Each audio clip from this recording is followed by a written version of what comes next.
Most people think of Orwell's 1984 when they imagine the New World Order: mass surveillance, brutal dictatorship, and overt censorship. But what if the goal was never to control people by force, but instead to seduce them into their own enslavement through pleasure, technology, and compliance?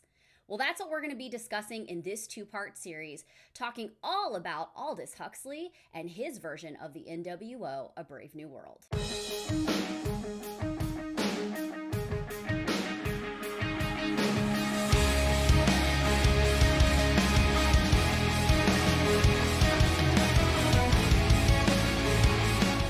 Welcome to Certainty for Uncertain Times. My name is Lauren, and the entire goal behind this channel is to help you navigate through the chaos, the clown world, and the dumpster fire that we all find ourselves living in and trying to survive these days through the lens of the Bible, but also while connecting the most crucial dots to Bible prophecy, because it is happening in and around you, whether you believe it is or not. Now, if you're wanting to dive a whole lot deeper into the Bible's prophetic puzzle pieces, then guess what? I'm going to ask that you would subscribe to this channel, hit that notification bell, hit the like button, and of course, share this video out. It does help me to get seen in a sea of people, especially when you're not really loved by the tech overlords. And with that said, we are diving into a two-part series today on a little bit about Aldous Huxley and A Brave New World. Over the last couple of years, I've come to realize that I don't think they can get the NWO done in the way that they were doing it before. We all know the year 2020 that everything changed and turned everything upside down. But I was really focused in on a more Orwell 1984 experience marching up to the New World Order. And over the last couple of years, I have changed my tune quite a bit. So today I wanted to dive into some detail on why that shift has taken place and why I feel like we are headed more of the Aldous Huxley branding of the NWO. So let's get into it. I've got a lot of notes today and a lot of things to go over with you in part one. So at the outset of this video, I made the statement that what if the world is actually going to be seduced into accepting the NWO versus it being forced upon us? And maybe a better way to say it is like this: everyone fears a totalitarian dictatorship, but what if the future rulers of the world don't need a boot on your neck? What if they can make you love your servitude? And as we dive in today to discover a little bit more about Aldous Huxley, who he was, who he's connected to, all the things, the first place that I think we need to start is the methods of control that are talked about both in 1984 and Huxley's Brave New World. So let's dive into that. So in 1984, Orwell really presented in his book this idea of control through fear. And he did it in a couple different ways. And we're not going to go over every piece of this, just a couple of the main components, okay?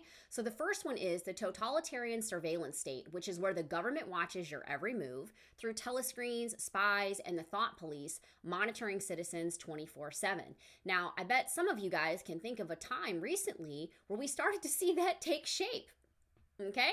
The second one is repression of free speech and thought. Thought crime is punishable by imprisonment or death. I would also state again, I bet there's a time recently where everyone can think about where we saw this taking shape. We actually saw people imprisoned for things, right? Okay, let's keep going. History is rewritten. And you know the quote, if you've been around the block for very long: who controls the past controls the future. Now, I personally think that quote is still very relevant to today. And what I'm going to postulate in this video and the one to come is that, yes, it's going to be a Huxley version of the NWO, but there are going to be these pieces, maybe we'll call them even small tentacles, of 1984 that are going to come into play. But it's really going to be accepted by society through a means of seduction and pleasure, okay? So then you have the last one that I have here, and that is torture and brute force. If you step out of line, you're punished brutally, okay? So that's more of what Orwell talked about in 1984, a control through fear. So now let's talk a little bit about Brave New World, which is Huxley. And the first thing we want to mention here is that instead of a controlling method through the means of fear, the control is going to come through the method of pleasure, right? That seems to get people to submit a lot easier. So let's talk about it. So the first bullet is surveillance is unnecessary because people police themselves through conditioning. Now, I do think that is true, but I do think that we're going to see a merge, if you will. It's going to not quite be as crazy as the totalitarian, that word is so hard for me, surveillance state in Orwell's version of the NWO. But at the same time, surveillance is not going to be unnecessary. They're just going to get us to accept it in a way that makes sense to our brains that they can't get done if they use Orwell's methods, okay? Moving on, no need to censor books. People no longer care to read. The next one, people are drugged into compliance, and the drug that's talked about in Huxley's Brave New World is called Soma, so we'll get into that. But it says people are drugged into compliance instead of being beaten into submission. Again, really hold on to that one because we're gonna go deep. And then the last one, no deep thought or rebellion, only distraction through pleasure, sex, entertainment, and consumerism. So in other words, to put this into two very easy sentences, Orwell feared a world where the truth is forbidden, and Huxley feared a world where the truth is irrelevant. And the crazy part is that this is bigger than some dystopian novel. This is truly the blueprint for the New World Order, and we are seeing it unfold right now. Now, in part one, we're going to discuss who Aldous Huxley is, his ties to the elite, and the setup and foundation for a brave new world. So we're going to start with who Aldous Huxley is. You have to forgive me, I got a lot of notes here, so I might be reading just straight from them because there is a lot to go over. Get your pen and paper ready. So we're going to start with his elite background. So the first thing you need to know about him, if you don't, is that he was born into the Huxley dynasty, a family of scientific and intellectual elites. And we all know that when these people are born into elite families, they live a whole lot differently than we do. They live by an entirely different set of rules, and they always have a very different agenda than the rest of us do in this life, okay? So his grandfather, his name was T.H. Huxley, was Darwin's biggest promoter. He was deeply involved in evolutionary theory and, of course, eugenics. Now, Huxley's brother, his name was Julian Huxley. He was a eugenicist. He was the first director of UNESCO and a founding figure in transhumanism. So the first thing you might want to know is, what is UNESCO? If you don't know what it is, or if you've just heard it talked about or heard the word before and have no clue, I'm going to give you a little bit of context into that. So UNESCO is an agency of the United Nations that focuses on education, science, and culture. Hence UNESCO. Its stated goal is to promote global peace and security. Let me repeat that phrase again. Global peace and security for all of my Bible prophecy peeps out there. Does that get your ears just percolating a little bit? It should. Its stated goal is to promote global peace and security through international cooperation. But in reality, it has been a vehicle for population control, ideological indoctrination, and the promotion of a secular globalist worldview. That, in a nutshell, is UNESCO. So now let's talk a little bit about Huxley's education and career. So Huxley studied at Oxford, and he was originally focused on science before turning to literature. And he wrote Brave New World in 1932. And here's the wild part. Many assume that Brave New World was more of a warning, but I think the question that we really have to ask is, was it really an elite manifesto disguised as fiction?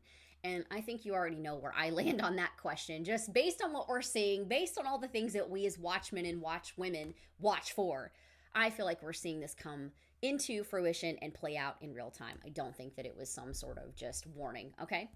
Anyway, moving on. So his connections to eugenics and social engineering were quite interesting. So Huxley was deeply embedded in elite intellectual and scientific circles that actively promoted eugenics, social engineering, and global governance. He was influenced by Darwinism, materialism, and the idea that humanity needed to be controlled and directed by an elite ruling class. How interesting. His works, especially Brave New World, were not just fiction, but reflections of elite conversations about shaping the future. And last but not least on this part, his brother Julian Huxley openly promoted eugenics and transhumanism through UNESCO, which we briefly talked about, where he advocated for scientific management of human populations. Well, hey, real quick announcement for you before you get back to the rest of the content you are watching. If you are somebody who is loving everything that I am doing on this channel, I have an ask of you today. Now, the first ask is something that every single person who is involved in this ministry and this community of people can do, and that is to pray. And I have some very specific things that I want you to be lifting up to the Lord. The first is simply that you would ask that the Lord would continue to help get this message of this channel out to those who need it. He is sending all kinds of people to this channel, and it is amazing. And I want to continue to thank him for his favor and just ask him to continue to bless this channel by getting the message out, since y'all all know that we have a very short amount of time to help get people to understand what is going on. And the second prayer would be that you guys would continue to thank the Lord for the ways that he is restoring the business that Lance and I have had. As most of you guys know, I have a job outside of the house because I had to get a job outside of what we've been business owners for so long, but I had to over this last year because we just were not making it. The problem is that now the Lord is impressing upon my heart to go full-time in this ministry, and I can't do that because it's still requiring my income in order for us to make it. So I am just going to ask you guys that you would continue to thank the Lord for restoration. He is doing some amazing things in that business, but until that business is making what it was before the economic downturn, I'm going to have to continue working, and that means my time is going to continue to be divided. I'm going to continue to be very limited on what I can do, and that's really frustrating for me because I have so many things that the Lord has put on my heart to get out to you guys, and not just videos and content, but downloads and things of that nature, and I can't do any of it right now. So if you could continue to just lift that up and thank the Lord for the restoration that he is doing, that would be so awesome. And the last thing is, if you are somebody who is considering partnering with a ministry, I would ask that you would prayerfully consider certainty for uncertain times. I think it's no secret to anybody that anybody who is a content creator on these platforms, we incur costs. And most of us don't have big, bad budgets, right, in our families to be able to do this stuff. And so it is through the help of people who are involved in our channel supporting us. And what I would simply say is that don't think that $5 or $10 can't go a long way. I have somebody who faithfully donates $10 a month to my channel, and she every single month, and she actually pays for nearly all of the costs that I incur each month just to be able to live stream. So if you are somebody who is prayerfully considering something like that and you're looking for a place for that to go and you love what I'm doing here, I would love it for it to be me, but make sure first that you are giving to your local church. That's where your 10th needs to go. But above and beyond that, if you're looking for another place to sow a seed, if you will, I would ask that you would consider this one. And thank you to everybody who has donated to this channel so far, and thank you to every single person who comments on videos, who likes videos, who shares videos, and who is involved in this community. You guys are the reason that it is growing the way that it is, and I'm super excited about what the Lord is going to do. All right, back to your video. Now, whenever I'm studying these elites or trying to put together videos like this and studying people, one of the things that I always gravitate to is figuring out, are they a part of any secret societies? If they've been born into these families, there's no doubt in my mind that they're tied somewhere to some secret society.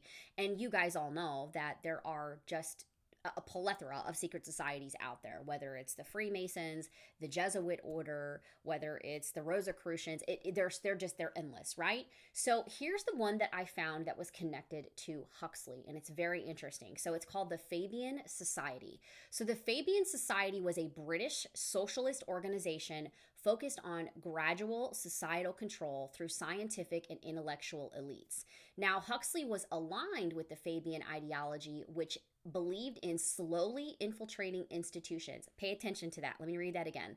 Huxley was aligned with Fabian ideology, which believed in slowly infiltrating institutions such as government, education, and media to do what? Reshape society rather than using force.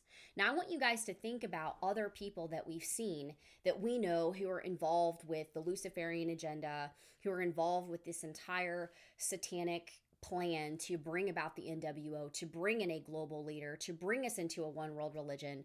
They are willing to play the long game. I think that's what's so fascinating about these people for me.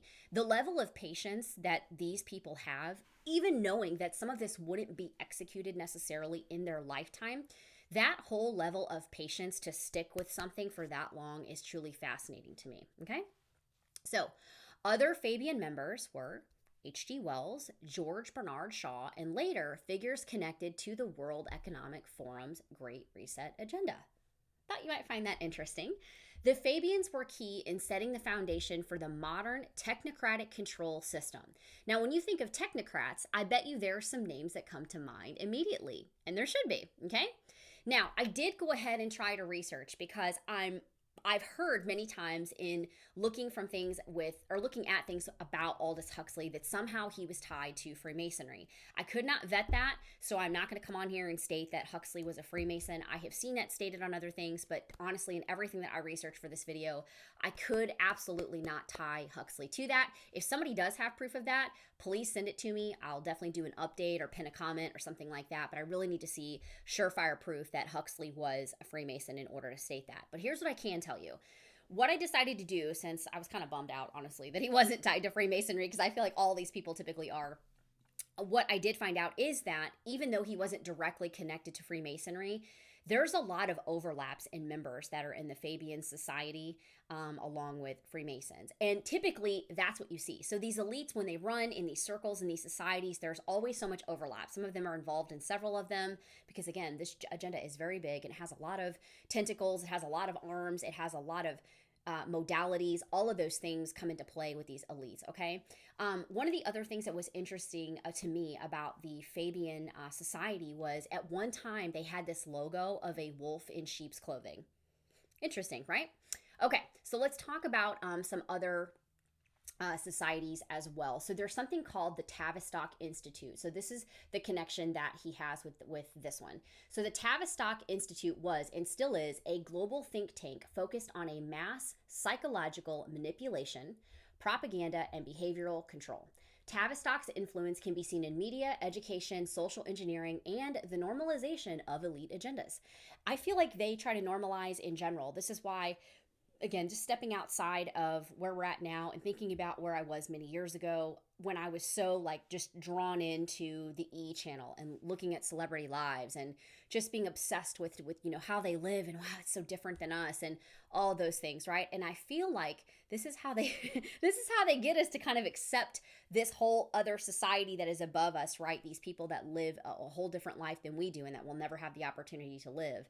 So anyway, I just wanted to mention that because it just kind of came to mind as I was rereading this here. But Huxley's work aligns perfectly with Tavistock's research into mass psychological conditioning, especially in how society can be programmed to embrace its own servitude.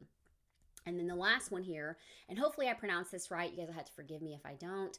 The Esalen Institute, Esalen, let me spell it just in case it's not pronounced right, Esalen, Esalen Institute, and the Counterculture Psychedelic Movement. In his later years, Huxley was a major influence on the Esalen Institute, a California-based hub for what? New Age, psychedelic experimentation, and elite-funded consciousness research. Esalen was linked to MKUltra and CIA experiments on mind control using psychedelics like LSD to explore how human behavior could be altered and controlled. Huxley personally experimented with psychedelics and promoted them as a way to induce compliance and spiritual detachment from material concerns, aligning with the New World Order goal of depopulation and passive obedience. Wow, right? So again, just think about some of the things that you've heard, stories you've read, news articles you've read, things you might know about MKUltra, things you might know about the CIA that have finally come out, all the three-letter agencies that are involved in something corrupt. This stuff all ties together, and I know you guys have heard me say many times, you know, this old detective boards that you see in any show that, you know, you watch where they're trying to solve something and it's got like all these strings attached to different things. I would love to be able to do that at some point so we could see how this web is so intricately weaved together.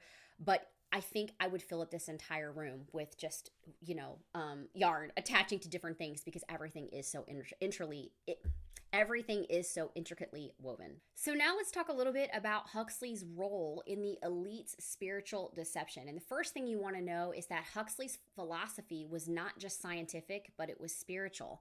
And his whole ideology was essentially to take a blend of atheism, mysticism, and take a rejection completely of Christianity. He was part of the perennial philosophy movement, which sought to replace biblical Christianity with a universalist New Age worldview. What is coming into full sight right now? What are people messing with as far as a religious system goes? What are people really getting involved with? What kind of things are they dabbling in? It's just, like, this stuff is just amazing because as I was putting this together, I'm going, oh my gosh, this is exactly what we're seeing today. Anyway, I digress. His ideas paved the way for the modern globalist spirituality, the kind promoted by the WEF, Klaus Schwab and Yuval Noah Harari, who believe AI will replace God. His belief in a scientifically managed society overlapped with Freemasonic and occult principles of enlightened rulership by a select elite. And again, you can always know that these people are all in bed with each other because they do use those same terms. Those the terms of enlightenment, knowledge, it's just Gnosticism at the end of the day, but all this stuff comes right back into full focus with all of these people. If you start looking into their work, they may not have necessarily known each other. Some of them might have been born in later times or whatnot, or died, and then this person came up, but they all speak the same, even if they never had conversations and whatnot, because they're all working towards the same end times goal deception that we're seeing play out before our very eyes right now. Sorry to interrupt your viewing experience, but today's video is sponsored by Carry Girl Gear, a bold, faith-driven brand that I am super excited to share with y'all. Carry Girl Gear is founded by B, who was a survivor of assault at the age of 19. And you know what she did? She turned her pain into purpose, and she is truly living out the scripture of being more than a conqueror. As an NRA instructor, a huge Second Amendment supporter, and a fearless Christian woman, B created this company to help us women protect ourselves, embrace our faith, and stand strong in a world that challenges it all. And what I love about Carry Girl Gear is that her apparel and accessories definitely strike up conversation that allow us to stand boldly on the things that we believe in and, of course, profess our faith. Now, you can use my code Lauren15 at checkout, not because I make any money, but that code actually helps track who is coming from this channel. And hey, for every 5th shirt that has my code attached to it, B sends me another awesome tee to sport in my videos. So check out Carry Girl Gear down in the description box below, and let's support this amazing woman's small business and the mission that she is on. Now back to your video. So now that we've gotten through all of Huxley's history, and again, it's just a brief overview, as well as the elite ties that he has, all of those things, let's get into the fun parts, right? The meat and potatoes of this video, which is really how a brave new world is a blueprint for the future and how we are seeing that play out right now. So if you stayed so far, congratulations, you've made it to the really fun and interesting part. So let's go ahead and get going. So the first thing is the cost system. Again, hopefully I'm saying that right, CASTE system, but essentially what it stands for is it's genetic engineering and class control. This is a direct quote from Huxley's book.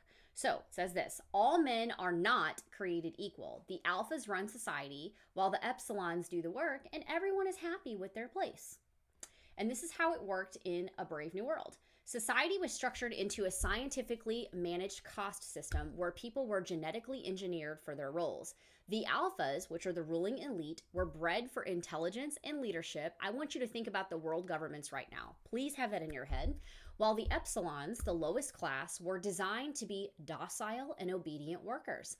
This was enforced through biological engineering, psychological conditioning, and restricted intelligence. Now, let's talk about how this parallels today, because this is where it gets a bit fascinating, right? And this is where I feel like we see the collision of the Bible and real life coming together at breakneck speed. So we've got CRISPR and genetic engineering. So we now have the technology to genetically edit embryos, CRISPR, to select for intelligence, strength, or even personality traits. My question is, who gets to decide how humans are engineered? I think that's a valid question to ask. Then we have AI and automation creating a new cost system, right? You've got the AI and robotics that are rapidly replacing jobs, leading to a divided society where only the technological elite control knowledge and innovation. Companies like OpenAI, most of y'all know ChatGPT, you've got Google DeepMind, and Tesla are leading to this transition. And I think I saw this weekend from End Times headlines, I shared something that the United States is putting together some kind of autonomous robots now. I saw that, I shared it this weekend, and I'm like, man, you just can't make this stuff up. So you have that. Now here's the next one.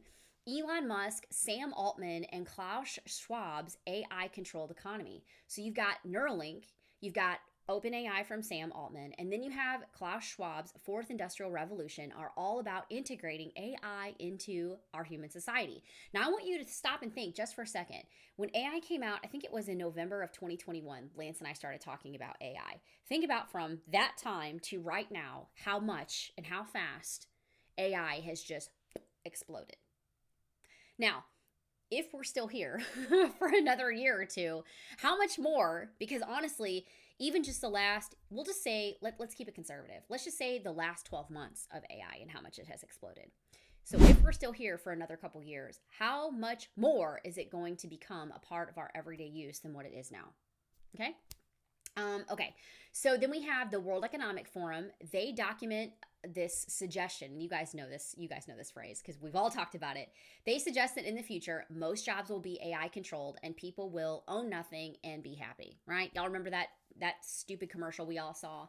And Shane, who is on JB's podcast a lot, who always comes in and does tech updates. I remember, gosh, man, time's all relative for me anymore, but I feel like last year he was talking about all of the technology pieces that are coming into play with AI, and that at one point soon, 30% of jobs out there would be completely replaced by AI. Now that was about a year ago. So I haven't heard recently like how close we are to that, but I know that is happening all over. I know that there are lots of layoffs happening. There are just, positions being replaced completely. So all of those things are something to keep in mind because we're going to see that continue to amp up because tech is where everything is going.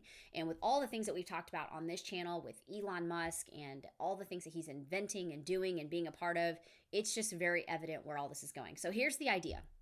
It's a ruling class of alphas and a passive underclass managed by AI. What's the end game? Well, it's a scientifically controlled society where intelligence and opportunity are not given freely, but they would be assigned based on the elite governance. So now let's talk about Soma, which is talked about in A Brave New World, and how we're going to parallel this to the drugging of society, which is pharma and digital addiction, right? So the quote from his book, I'm going to quote it, "A gram is better than a dam." That's the quote, okay? So this is how it worked in A Brave New World. Soma was the ultimate control mechanism. It was a drug that kept people happy, docile, and distracted from deeper truths. Now, the people never questioned the system because they were too busy seeking pleasure and avoiding discomfort. Sounds very interesting. And then, of course, there was no need for police or surveillance because everyone was too drugged to resist. Now, I still think, again, we'll get into this later as we keep going through this mini series here. I think we're going to see a little bit more of that Orwellian piece come into play versus this one. But regardless, let's talk about how it parallels today.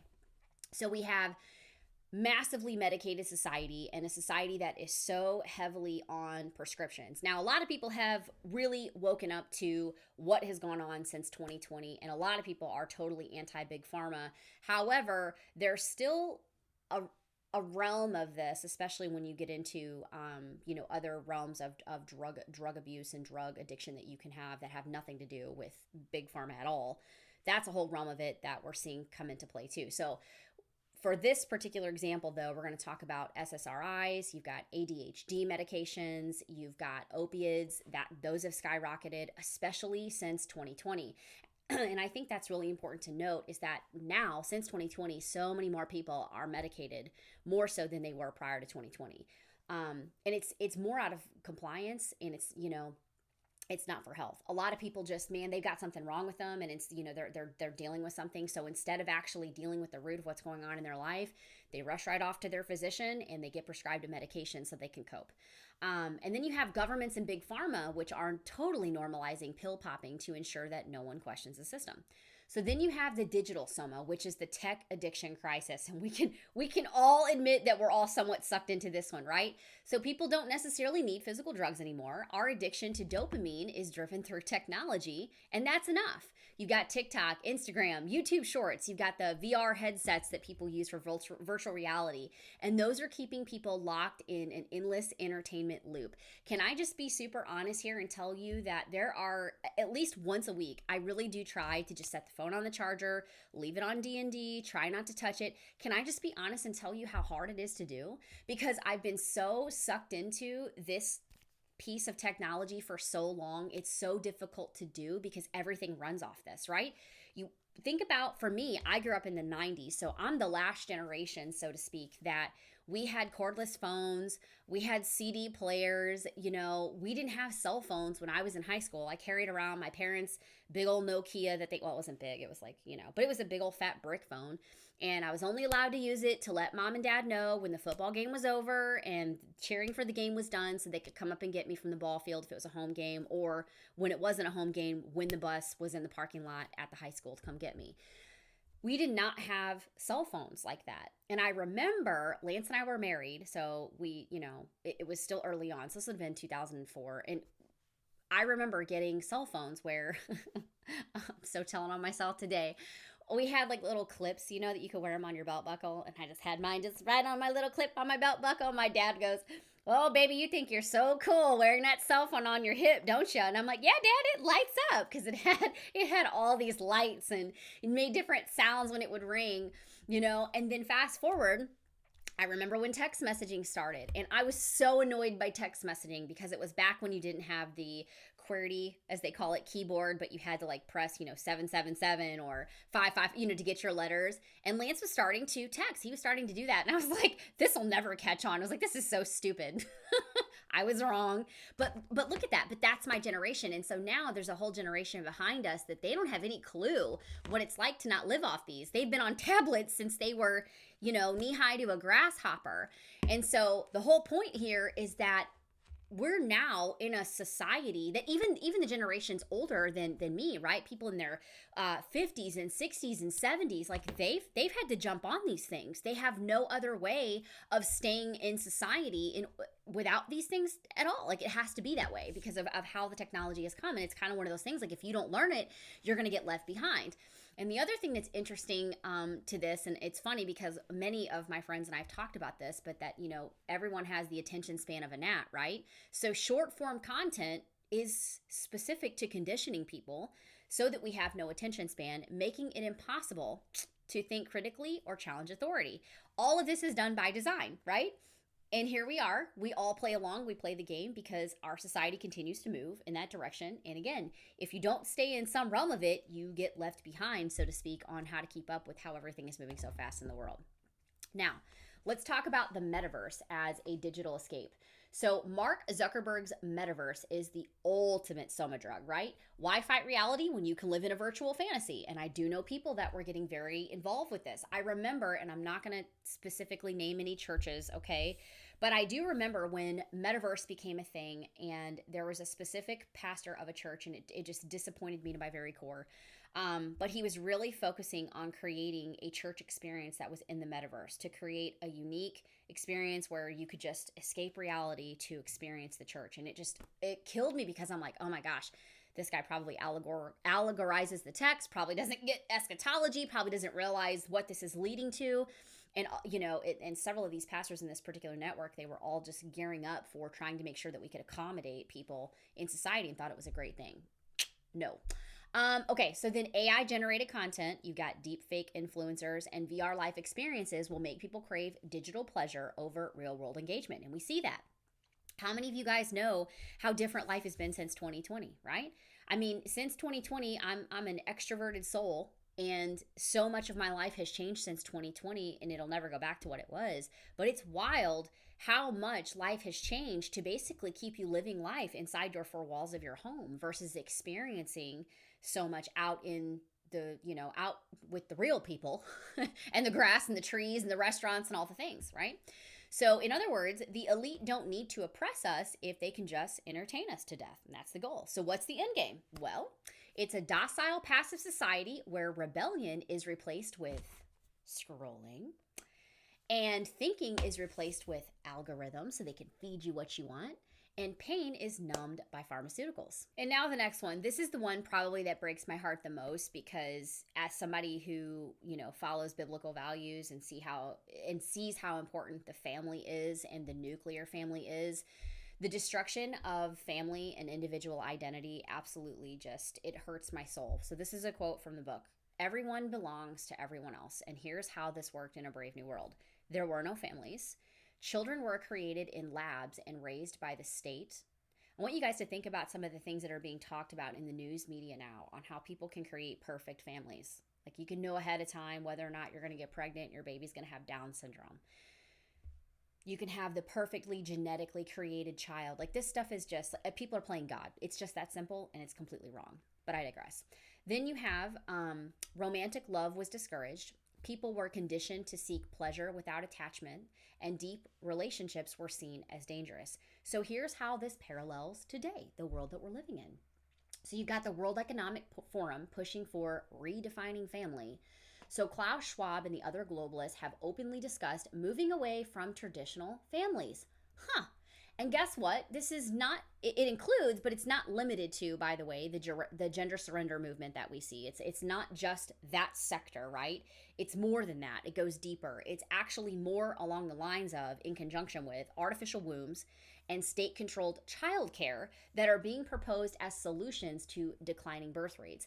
And we could get into why birth rates are declining and, why people are having trouble conceiving. No one wants to talk about the fact that, sexual promiscuity reduces your ability to be able to have children easily, or medical experiment after medical experiment after medical experiment that's, causing problems for fertility. No one wants to talk about those things. But again, I digress. So the next piece here is hypersexualization and the destruction of deep relationships. So again, this is how Brave New World parallels today. The push for casual relationships, hookup culture, and emotional detachment directly mirrors Brave New World.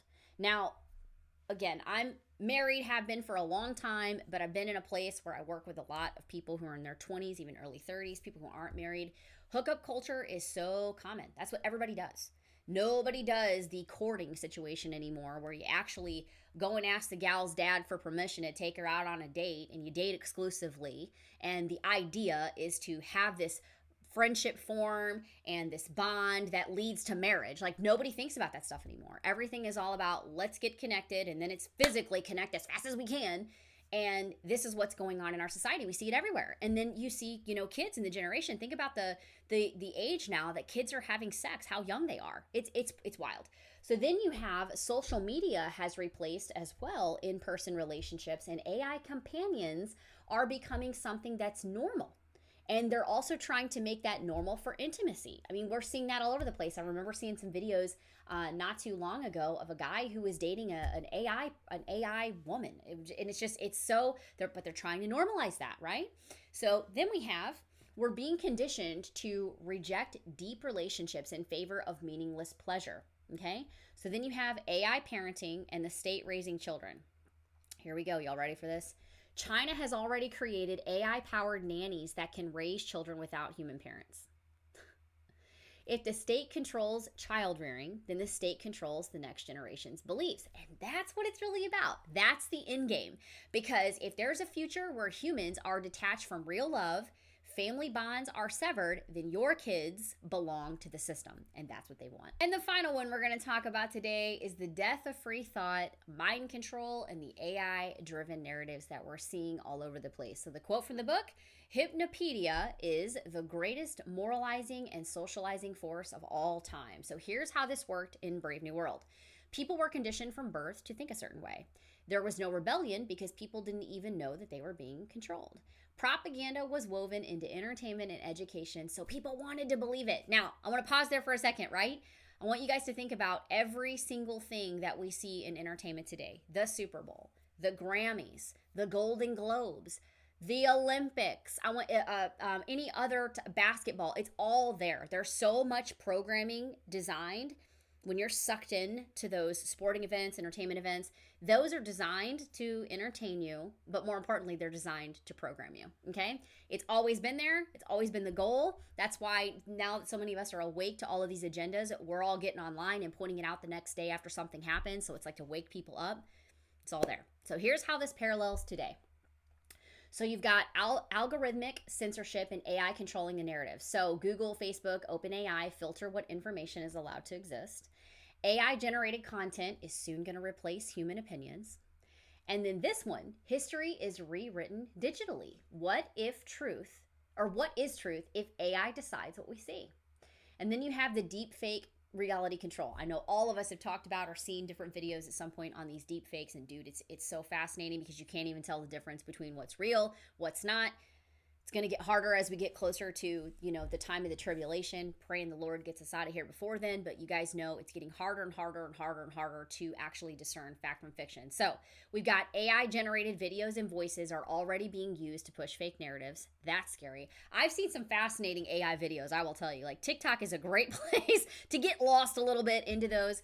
Recently, I saw one with a seahorse, and it was just like, I'm like, oh, I could totally believe this is an actual video of this albino sea monster that looks insane. It was all AI, but it was fascinating. It was really hard to tell that it was fake. Then we are entering an era where truth is whatever the controllers decide it to be.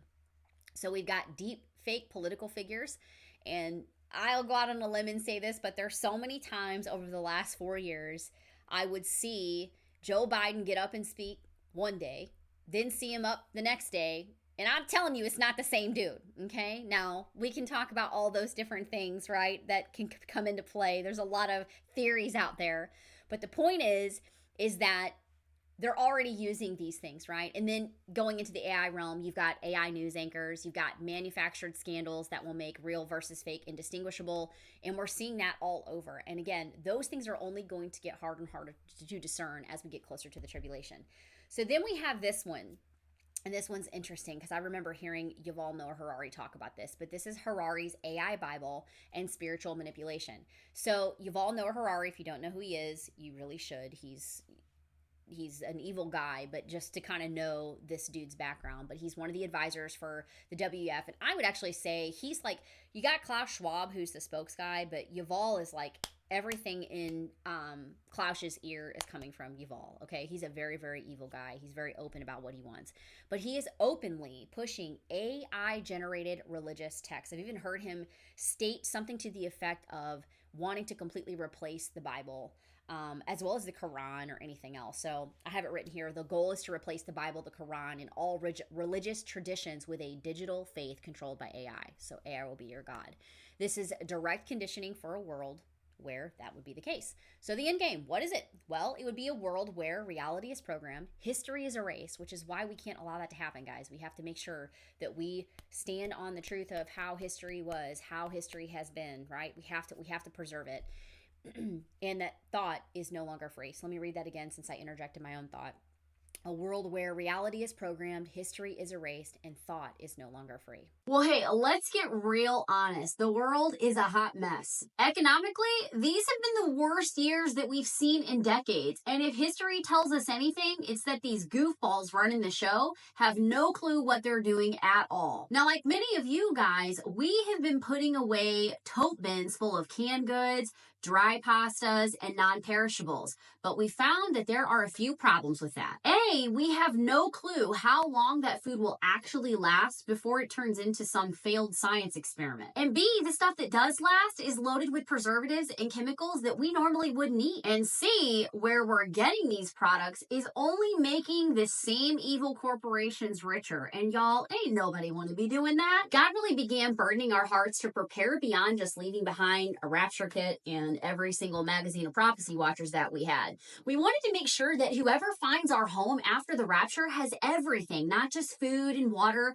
but supplies for babies and pets and everyday survival. But we also realized something else. What if we're here longer than we expect to be? What if food shortages start before we actually do? Boom and zoom. We didn't want to be caught unprepared. So after doing it the wrong way for the last several years, we finally found an actual solution that helps us prepare for two things. First, to leave behind supplies for those left behind after the rapture. And second, to make sure that we're covered if we do see some sort of economic disaster here. This is also a way for us to have food storage that lasts 25 years, avoids disgusting preservatives, and gives us real meals like biscuits and gravy, orange chicken, beef stroganoff, and coffee because, priorities. But the best part, we don't have to guess if it's still going to be good in 10 years. That solution, my Patriot Supply. And I know what you're thinking. Lauren, food that lasts 25 years, I'm pretty sure it's probably going to taste like MREs. But no, this isn't some cardboard flavored chalky survival ration situation. This stuff actually tastes good,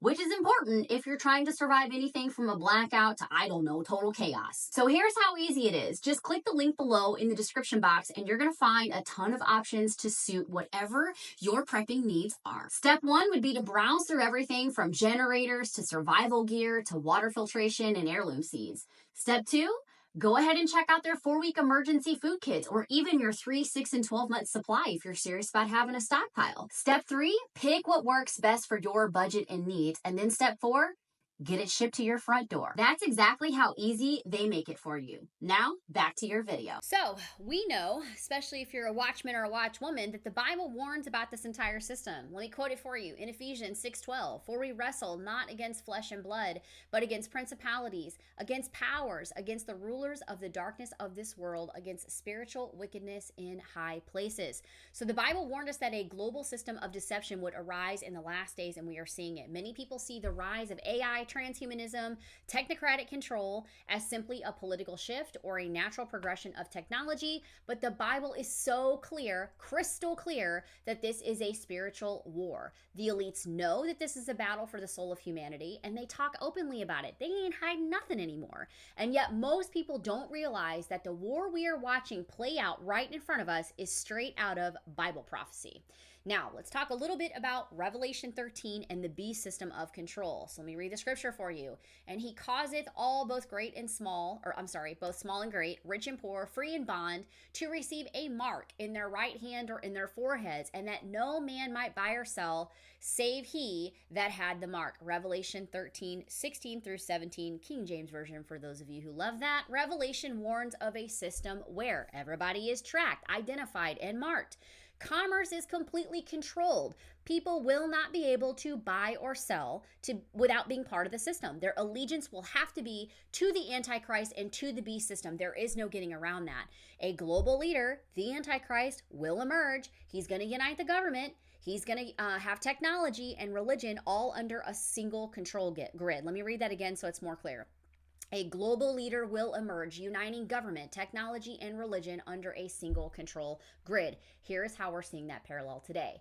The push for a digital ID, AI governance, and central bank digital currencies, CBDCs, all move us toward a world where buying and selling can be turned on or off at will. And it doesn't matter that Trump has outlawed CBDCs. He is going headfirst into cryptocurrency. That's a whole other conversation. It leads to the same thing. So don't get in the comments thinking that, oh, well, it doesn't matter. It doesn't matter. It's literally just a different brand. It's a rebranding. Anyway, moving on. AI is now being used to monitor financial transactions, detect thought crimes, and enforce compliance. The World Economic Forum leaders have openly stated that in the future, you will need a biometric or digital ID to participate in society. Literally saw them talking about this just a couple of weeks ago at the Global Summit. So the thing is that you have to think about this. If your money, identity, and access to resources are controlled digitally, they can be controlled politically and spiritually. And that's what this comes down to. So next would be Daniel 2, one of my favorite passages in scripture when we're talking about the final kingdom, because it's mixing iron and clay, transhumanism, and AI merging with humanity. And of course, a lot of us have even talked about the Nephilim and all of those possibilities. So let's read the scripture, dive into this a little bit. Daniel 2:43, they shall mingle themselves with the seed of men, but they shall not cleave one to another, even as iron is not mixed with clay. Daniel 2:43. So Daniel's prophecy describes a final world empire where there is a bending of human and something unnatural, okay?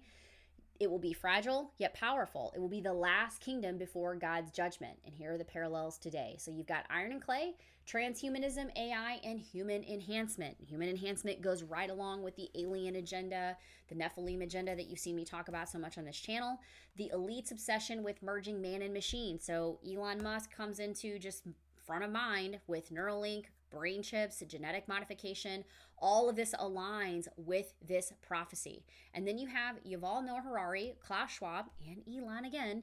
They openly discuss hacking humanity and upgrading humans with AI. We've even heard Jared Kushner make the statement that he believes he's one of the last true humans. They know where this is going. Where are they getting this influence from, right? So the final world will not be entirely human. It's going to be a fusion of man, machine, and I personally think fallen angel, just as Daniel predicted. And I think all of this kind of goes hand in hand with each other. And the goal has always been to replace God with science, humanism, and an AI-driven governance. So let's talk about a little bit on the Luciferian mindset of the global elite. Since the Garden of Eden, Satan's goal has been to convince humanity that they don't need God. That's just always been the goal. And it goes right back to all the scriptures that you hear most of us talking about in Genesis, right? The elites believe that they can achieve eternal life through technology, AI, and genetic enhancement. This is why they're doing all these experiments. This is why we're seeing all of these topics come up in the news and become the forefront of where everything is driving. They're letting you know right where they're going. They're letting you know we are on that road. It's going to accelerate. It's not slowing down. There is no exit ramp. They seek to create a godless world where AI, not faith, determines humanity's future. And here's how that parallels what we're seeing today. AI is being positioned as the new source of wisdom, which is going to replace scripture, prayer, and, talking with God and having that communion with God. Scientists now claim that they will eliminate disease, death, and suffering through technology, which is echoing the original lie that Satan gave in the garden. You shall be as gods. It's the same old story, just has different packaging. The elites talk about transcendence and post-human evolution, and what they really mean is the total control of the soul. And isn't that just how this works, right? These guys are all influenced by Satan and his minions, and they're out for one thing, and that's to grab as many souls as they can away from Jesus Christ so that Satan can take as many people with him to hell in eternity to burn in the lake of fire. That's what he wants. So it's not just political. You guys know this. It's so much more. It's deeply spiritual. And I know people talk about those words all the time, and I think a lot of times they just don't even have a clue what they mean. But the final battle is not going to be a left versus right battle. It's literally going to be between those who serve God and those who serve the Antichrist and his system. That's what this is boiling down to. And I think what amazes me more than anything is that so many Christians are asleep at the wheel, that this really is a spiritual war, and that every part of the stuff that we're talking about in this video, everything that we talk about on this channel is all leading to this culmination that is all spelled out for us in the book of Revelation and the Old Testament books that actually help bridge the gap, so to speak, with Revelation giving all the final details. And yet people pushing this agenda, they know exactly what they're doing, and you got people in the church that are absolutely clueless. These guys quote scripture, they mock God, and they use biblical themes to push their own counterfeit version of the future. And it literally is the inversion of what we believe. Mostly, though, they think their guy's going to win. So a couple more examples for you. The AI revolution is being framed as the next evolution of man. It's a direct counterfeit of God's creation. You and I both know that. The elites talk about the singularity, which is a moment when AI surpasses human intelligence. But in reality, they're seeking to dethrone God and create their own God. They don't hide it, they flaunt it. And the masses are either blind to it, or many choose to stick their head in the sand and not stay educated on any of this stuff at all because they don't want to talk about it. It's uncomfortable for them, or they don't believe in Bible prophecy. They don't take anything literally. They're just like, well, Jesus is going to come back when he does, and it could be 1,000 years from now. I don't think so. It's not. It's just, with the way things are going, it just cannot be.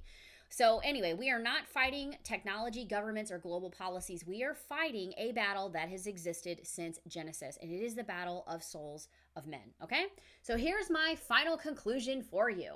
Brave New World is not some dystopian warning. It's a roadmap, right? And this was never about predicting the future. It's always been about shaping it. Aldous Huxley, his world wasn't some cautionary tale like what people try to say. It was really a carefully laid out script for the technocratic elites, and I think they're following it to the letter. They're not trying to rule by force. They're making people willingly accept their servitude, okay? And then Orwell's 1984 showed a world of tyranny and brute force. Huxley's Brave New World showed a world where people love their own enslavement. And we're living in Huxley's world right now. People don't question AI, they embrace it. People don't rebel against control, they ask for more of it. And people don't fight for freedom, they trade it for convenience. And it is accelerating. AI governance, digital IDs, mass biometric tracking, and the fusion of man and machine are all happening right now. And it just eats up our time on news channels and news stations and articles and all of that, right? And the people who are supposed to be fighting against it, they're the ones pushing for it. People are lining up right now left and right because so many things are happening they're very excited about, and they don't even see that this is going to be the demise of everything that we stand for, and it's going to lead right into the 70th week of Daniel.